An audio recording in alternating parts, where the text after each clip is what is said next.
Welcome back, everybody. Holiday Doc here. Special guest for you today, the coach of a former, team that I had set my eyes on for quite some time, defying history, Mr. Jared, Coach DeeZaL. How's it going?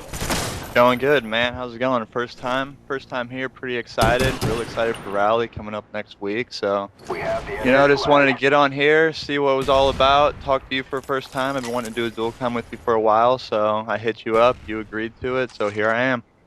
I know people assume that if they approach me and ask for something, I'll yell and scream and go Hulk on them, but it's not the case. Love to help out as many people as possible, and an entertaining and interesting guy like yourself definitely deserves a spot on the Holiday Doc show, if you want to call it that. But defying history, I want you to take us through the last couple events.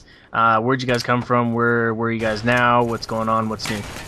Well, defying history started out with Rich Lyrics. It was a good friend of mine from COD 4. I played with him a lot.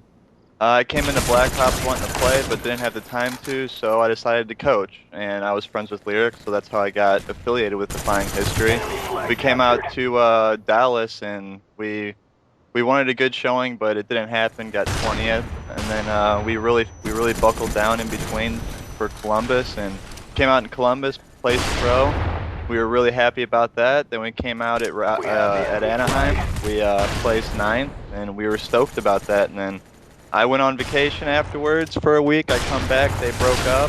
I don't have too much to say about that because I have no idea what went on. Yeah, straight up right there. That seems like a whole load of fucking bullshit. Because yeah, I mean, how do you go from continuously making strides as far as placements, and then right when you're on top of things, starting to do very well, start to place in that top 8, why do you quit?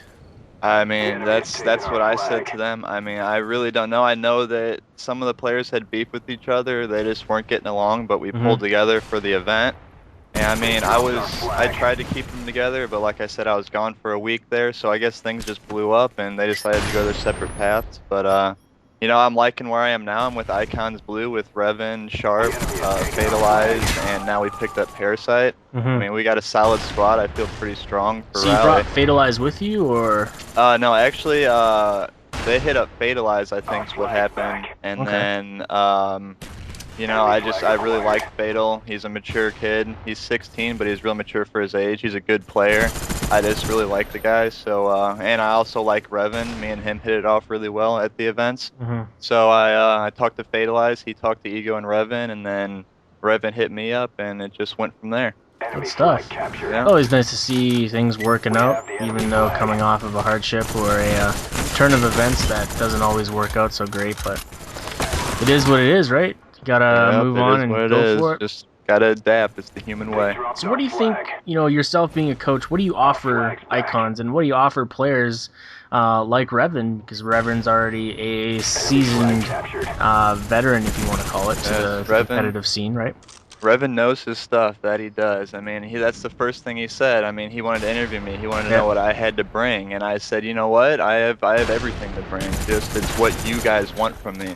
And that's really important. I mean, you have to know your team, you have to know the players, and you have to ask them what they want from you as a coach. And as a coach, they want you to know the call-outs. They want you to know their setups. I mean, with Icons, we're having plays and stuff so that I'm standing behind them. I have the overview of all of their screens. I know what they're all doing. I know what plays they should be doing at what time. So, I mean, that's really what a coach's job is to do. I mean, you notice when people are down, so you time it in your head, and you let the players know when those players are spawning back up. You let them know where the spawns are, where they're going to spawn by how the players are situated. Just being aware of what's going on in the game, it really helps out a lot. So your job isn't just to stand behind them and look pretty? No, not at all. Not at all. To be a coach, I mean, to be a good coach, you want to know the game almost better than the team itself. I fully agree with that. You can't say it any better. Is you almost need to know it a little bit better. And being a coach is a lot harder and a lot more important than people give credit for. And I think what had happened was some coaches kind of gave it a bad name, and some people in the community gave the idea of coaching Call of Duty a bad name. And I think that's kind of where people are stuck in this mindset as a coach. There's really no reason for it, blah, blah, blah, blah. But I disagree. I think coaches can help some teams, and then well, some teams don't need it or don't really need to benefit from it. So that is true. I mean, it all depends on the coach in itself too. I mean, any person can just stand up there and talk to the team, but I mean, if you know the game, you know what you're doing, you can really help out a team. So rally's coming up here. Indeed. How much time has your team and Icons been putting into practice? They have been putting in a lot of practice. Revan, I mean, Revan is a good captain. He gets them all together. He gets them online. I mean, they really want to win. They're really focused, and that's what I like about this team. They're focused on winning, and that's what I wanted to be with. I wanted to be with a serious team that was focused. And so I mean, they're playing 4 to 5 hours a day. Fatal, and all of them guys. They're looking really good.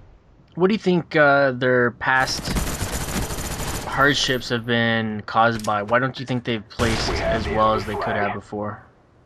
I mean, I don't really know anything about that. I mean, just from looking at them at events, I mean, I guess they just didn't really gel together. I mean, they didn't really look happy together as a team at all. Just from talking to them at events and stuff, they were not happy as a team, and I think that's a lot to do with it. You really got to like the players you're playing with. If you don't like someone you're playing with, I mean, it's just not going to work. I feel that chemistry has a lot to do with the likability of a player. Pretty interesting stuff. So what can you tell me about the other Icons team? Ego's team? Yeah. I mean, I know that's the 18 and over team for Icons. That's going to be the COD XP team. I know that's what Ego was really looking forward to. I had no idea that he was going to end up making a second MLG team, but that's what he ended up doing. I haven't looked at their gameplays or anything, so I couldn't really tell you how they're looking or anything. Yeah, it's interesting to see that they were trying to prep for COD XP and MLG. I really just don't think... I think that ultimately that's going to hurt their MLG play if they're practicing pub matches, right? So yeah, I know. That's another thing. The COD XP thing, is that going to have MLG rules, or no? It's public room rules. Just public room rules. I did not know that. Yeah. Oh wow. Okay. Yeah, I know, right? That would affect them a lot, I would think. Then. Yeah, your mindset is just, and even playing against public room players, it makes you. Yeah, it makes you bad. Worse. It gets you into bad habits. Very bad habits. One thing that just can't happen. Bad habits, they're hard to get rid of.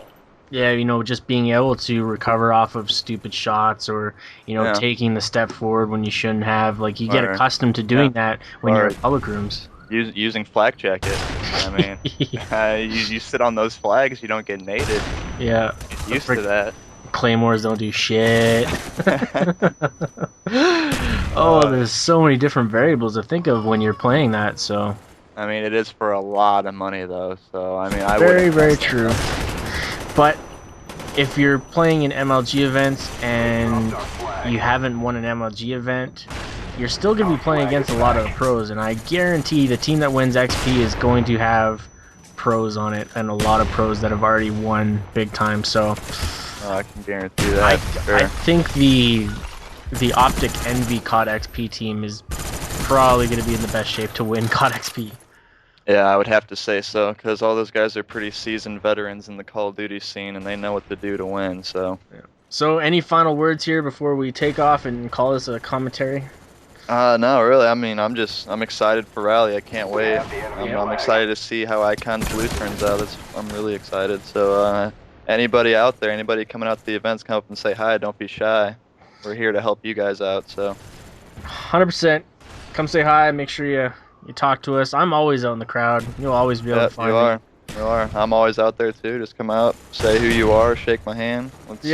Don't be like, hey, don't use real names. It's really hard with the real names, but if you're gonna use a real name, throw your gamer tag in there too. Because for me, gamer tags seem to stick a little bit more than real names. I mean, that's how we know you. That's what we see on Xbox, PS3. That's what you guys come in on stream and everything. So anyways, just let us know who you are.